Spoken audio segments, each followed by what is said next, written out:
আসলে মা যে কি জিনিস।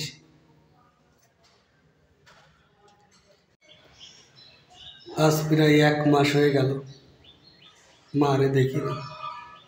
মা বড় ভাই বাড়ি বেড়াতে গেছে। ততটা খারাপ লাগছিল না, কারণ আব্বা ছিল তো কাছে।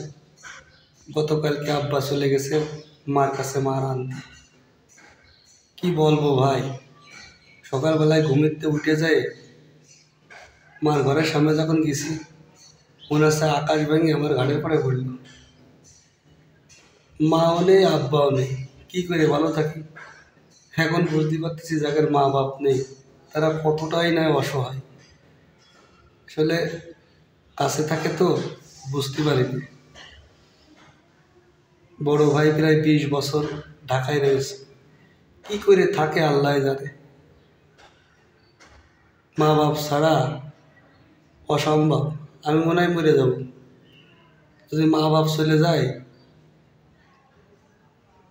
বাঁচা সম্ভব না। আসলে মা যে কি জিনিস এখন বুঝতে পারতেছি। কাছে নেই তো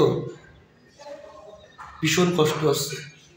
সবসময় মার কাছে থাকতাম, আব্বার কাছে থাকতাম, টের পাইনি। কিন্তু যখন দূরে রয়েছে এখন বুঝতেছি যে কতটা কষ্ট মা বাপ ছাড়া থাকা। না, আমার জীবন দশায় আমি একটা সপ্তাহ মা বাপ সাথে কোনো জায়গায় থাকিনি। এই থাকতে হবে বিধায় আমি চাকরি বাকরিও করিনি। যশোরের বাইরে কোনো জায়গায় পোস্টিং হলে সেই চাকরি আমি করিনি কোনোদিন, চলে আসি শুধু মা বাপের জন্য। এই বড় ভাইয়ের বাড়ি বেড়াতে গেছে, খুব ভালো আছে কিন্তু তারা। এই জায়গায় যেরকম ভালো থাকে তার থেকেও খুব ভালো আছে, কিন্তু আমি ভালো নেই।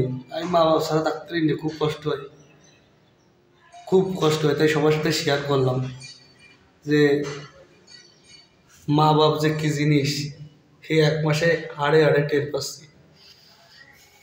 তো সবাই ভালো থাকবেন, আমার পরিবারের জন্য সবাই দোয়া করবেন। আসলে আমার বড় ভাই বড় বোন এখানে অনেক কষ্ট, কারণ এরা মা বাপ ছাড়া দীর্ঘদিন ধরে রয়েছে, কি করে থাকে আল্লাহ জানে। আমি পারতাম না, মেলা কষ্ট হচ্ছে মেলা।